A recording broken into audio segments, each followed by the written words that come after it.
이번 금요일 날은 특별히 6시 40분부터 서울의 아이자야 61 유명한 요즘 가장 뜨거운 찬양팀이 내려옵니다. 그래서 6시 반부터 10시까지 하는데 금요 철야도 하는데 시간이 별로 많이 걸리는 건 아닙니다. 그래서 이번 금요일 날은 교회 주일학교 청소년, 청년의 장년부 빠짐없이 교회에 오셔서 밥을 드셔도 되고 금식하셔도 되고 해서 이번 금요일 날은 특별히 온 성도님들이 신경을 써서 그런 구밀보 갓플렉스 이번에 행사 이 강대상을 다 치우고 여기에 거의 한 2천만 원을 들여서 무대를 새로 다 LED로 다 합니다. 3시간 예배를 위해서 하고 다 또 이 중계방송을 하고 이래 하는 건데 어쨌든 한국 최고의 그런 찬양팀, 최고의 강사가 내려와서 말씀, 간정, 찬양 집회를 합니다. 이번 금요일 날 꼭 기억하시고 휴가를 내시고 월차를 내시고 그렇게 하시면 좋겠습니다. 이제 오늘 말씀을 보겠습니다. 마태복음 24장 이제 종말장을 들어갑니다. 오늘 말씀 1절을 보면 제자들이 예수님한테 이 성전을 보여주려고 하는 거예요. 여러분 이 헤롯 성전, 이 예루살렘 성전이 아주 아름답고 웅장하고 건물이 너무 멋있으니까 예수님한테 이 성전을 보여주려고 제자들이 얘기를 하니까 2절에 예수님께서 하시는 말씀이 이 건물이 성전이 돌 하나도 돌 위에 남지 않고 다 무너지리라. 그런 심판에 대한 말씀을 하십니다. 여러분 우리가 살아가면서 규모의 경쟁을 하지 마라. 덩치 크다고 사이즈가 크다고 숫자 많다고 그 자랑하지 말라는 거예요. 아무 소용없다는 거예요. 한 방에 무너진다는 거예요. 돌 위에 돌 하나 지도 않고 다 무너진다. 우리는 어떤 규모의 자랑을 하는 사람이 되면 곤란하고 항상 믿음이가 소망이가 사랑이가 큰 사람. 참 저분은 믿음이 크도다. 그 끊임없는 소망 항상 천국을 바라보고 살아가고 그리고 사랑의 은사가 많아서 사랑의 높이가 넓이가 깊이가 참 저희는 사랑이 많은 분이다. 믿음 소망 사랑의 부자가 돼야 되지. 덩치 크다고 사이즈 크다고 규모가 크다고 이 예루살렘 성전 같은 거 자랑하지 말라는 거예요. 다 무너진다는 거예요. 열흘 붉은 꽃이 없다. 10년간은 권력이 없다. 30년간은 재벌이 없다는 거예요. 3절에 제자들이 조용히 와서 묻습니다. 그러면 예수님 언제 이런 일이 생기고 그 주님이 임하실 때 세상 끝에는 무슨 징조가 있습니까? 사람은 항상 이걸 궁금해해요.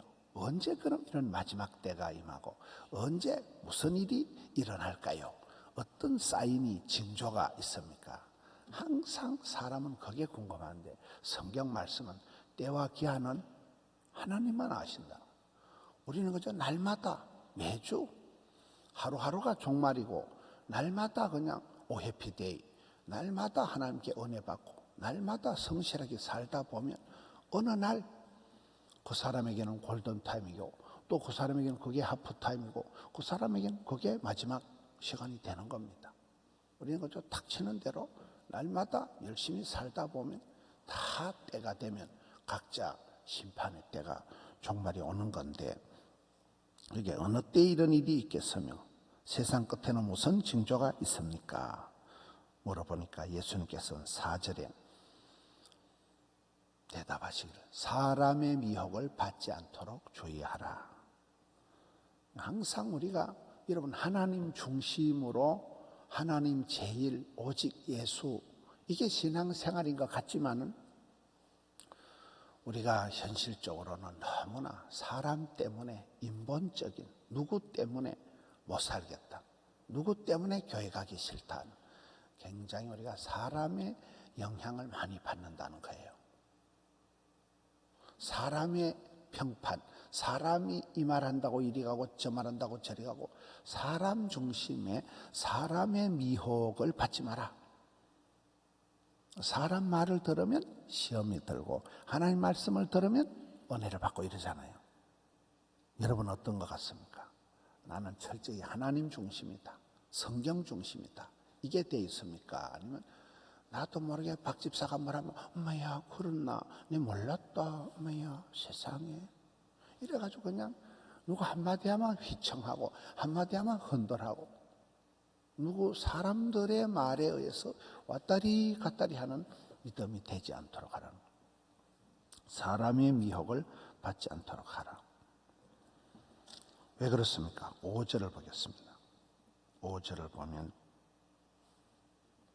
많은 사람이 예수님 이름으로 와서 나는 그리스도라, 나는 신이다, 내가 하나님이다, 내가 그리스도다, 많은 사람이 욕하리라. 11절을 보겠습니다. 11절, 거짓 선지자가 많이 일어나서 많은 사람을 미혹하겠다. 마지막 때가 되면 거짓 선지자들이 일어나고 자칭 예수라 하는 사람이 일어나고 자칭 하나님이라는 사람들이 나는 신이다라는 2단, 3단, 사입이 많은 사람들이 일어나서 요즘은 언론을 통해서 더 많이 온갖 영상을 통해서 이런 게 확산이 되기 때문에 사람들이 굉장히 염증을 내는 거예요. 그거는 이단이에요, 그거는 뭐 그렇게 아니고 온 기독교가 욕을 얻어먹는 거예요. 온 교회 댕기는 사람들이 욕을 얻어먹는 거예요. 나는 그리스도라 하는 사람들, 거짓 선지자들이 많이 일어날 것이다. 6절, 난리와 난리 소문을 듣겠으나 전쟁이 일어나고 지진이 터지고 기후가 이상해지고 난리와 난리 소문을 듣지만은 두려워하지 마라, 놀라지 마라, 무서워하지 마라, 겁먹지 마라. 이거는 시작이란, 아직 끝이 아니라는 거예요. 8절에 이 모든 것은 시작에 불과하다, 아직도 고난의 끝이 아니라는 거예요.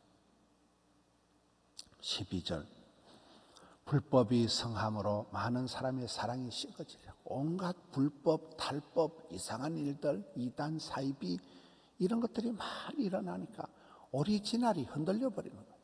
순수 복음의 세계, 순전한 기독교가 아니고 시끄러운 기독교가 되어버려요.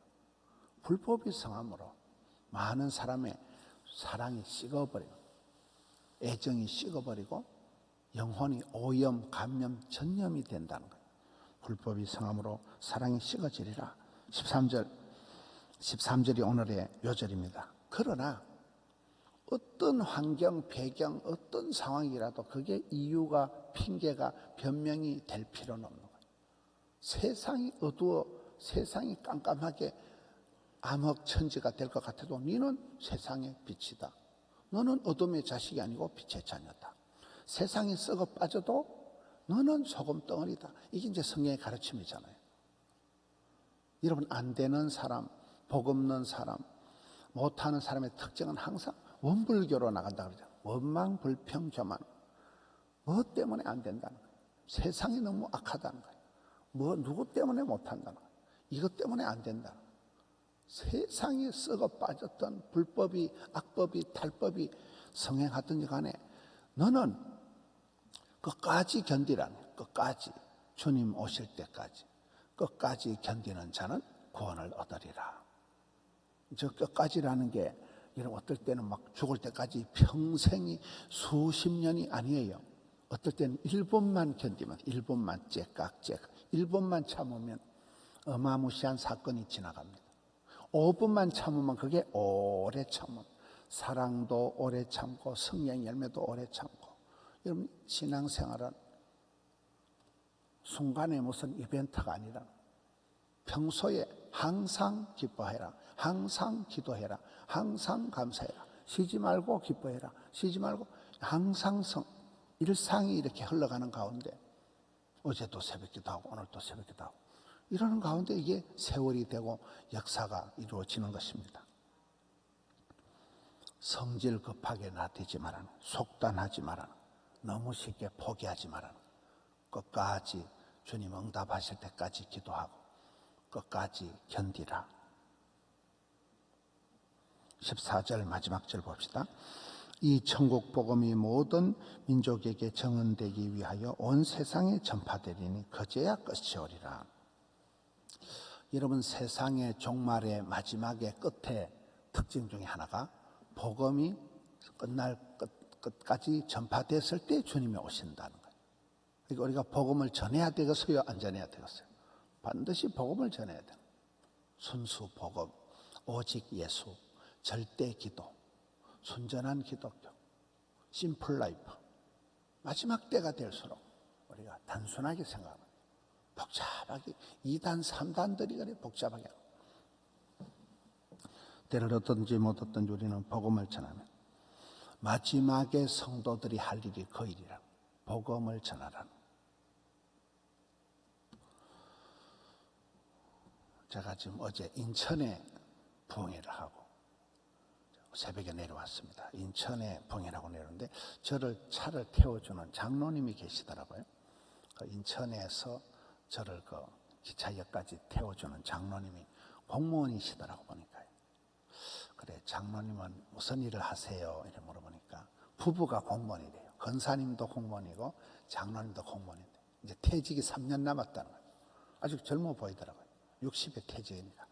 퇴직을 3년 남았는데 장로님은 퇴직하시고 뭘 하세요? 그러니까 미용 선교를 하려고 미용 학원에 등록을 해놨다는 거예요. 자기 아버지가 중풍을 맞아가지고 병원에 오래 계셨는데 미용해주는 분들이 와가지고 자기 아버지 늘 머리를 이렇게 만져주시고 이런 것을 잊지를 못해가지고 부부가 다 이제 퇴직을 3년 앞두고 있는데 3년 뒤에 퇴직을 하고는 그래 연금이 얼마 나오냐면 600만 원 나온대. 부부가 연금이 600만 원 나오니까 자기들은 그거 가지고 충분히 살아가고 자기들은 식구들이 많아가지고 뭐 돈을 모아놓은 건 없다는 거예요. 그래도 그거 가지고 충분히 사니까 이제 복음 전하면서 예수 사랑 선교하면서 미용 배워가지고 미용학원에 등록해놨대요.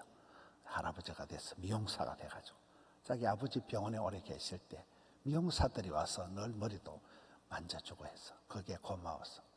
그래서 장로님 생각 잘 하셨습니다. 그 뭐 돈 몇 푼 더 모아가지고 그거 뭐 자식들한테 물려주려고 아동바동 하지 마세요. 그럼 살아가는 겁니다. 아무리 우리가 자본주의 세상에 돈이면 뭐가 다 되는 것 같지만은 여기에 마지막 때에 사람의 미혹을 받지 말고 끝까지 신앙의 믿음, 소망, 사랑의 견딤을 통하여 사되 복음 전하는 게 있거나 말거나 때를 얻든지 못 얻든지 이렇게 하나 저렇게 하나 복음 전하는 게 우리의 미션입니다. 복음 전하면 되는 거예요. 복음 잘 전하라고. 그분은 저희 집에는 가족도 많고 여러 가지 일들이 많았지만 하나님이 저에게 공직을 주셔가지고 이만큼 아주 행복하다. 자기는 이만하면 행복하다는 거예요. 많은 식구들이 행복하게 잘 살아왔다는 거예요. 그렇습니다. 내게 건강도 주시고 내게 세월도 인생도 시간도 주시고 내게 직장도 주시는 것은 복음 전하라고 그러는 거예요. 복음 잘 전하라고 그러는 거예요. 높은 자리 차지해가지고 정치적으로 권력을 누리라고 높은 자리 준 거 아니에요. 높은 자리 있을 때일수록 예수 잘 믿고 복음 잘 전하라고 마지막 때는 해야 될 일이 천국 복음 전파하는 겁니다. 온 세상이 복음이 전파될 때 비로소 주님 오신다는 거예요. 저는 우리 교직원들 회의할 때마다 매주일이 전쟁이다. 매주일. 이번 주일이 마지막 주일이고 이번 주일이 최후의 전쟁이고 이번 주일이 전쟁이다. 매 주일날 전쟁하듯이 우리가 복음을 전해서 이 마지막 때에 세상에 미혹되지 않고 여러분 이렇게 주변에 보세요. 뭐 세상에 속이고 쏟고 불법이 성하고 온갖 악랄한 일들이 많지만 그래도 굉장히 순수한 분들이 많아요. 영혼이 새털처럼 가볍고 아주 해맑은 그런 순수한 분들이 많습니다. 세상에 사기꾼들이 버글버글하지만 착하고 충성되고 지혜롭고 멋있는 크리스찬들이 많습니다.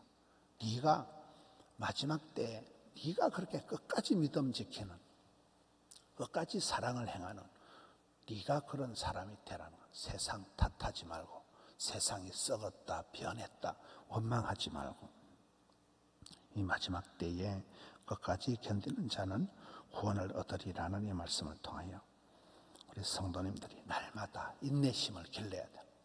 주여 오늘 하루도 잘 감당케 하여 주옵소서.